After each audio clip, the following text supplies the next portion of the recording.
Ал енді көптен күткен ораза айт мерекесі баршамызға құтты болсын.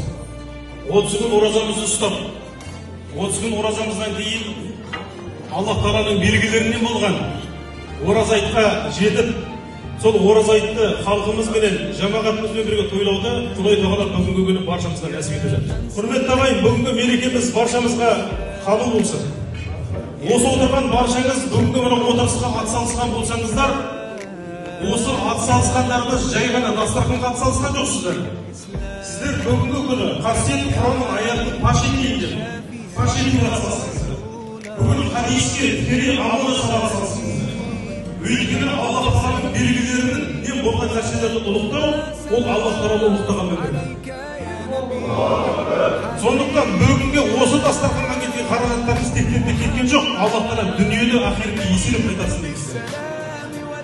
Аллах Тағала осындай бір жамағат болып, бірліктеріңізден Аллах Тағала ажыратпай, айттан айтқа, жылдан жылға жетуді баршамызға нәсіп етсін.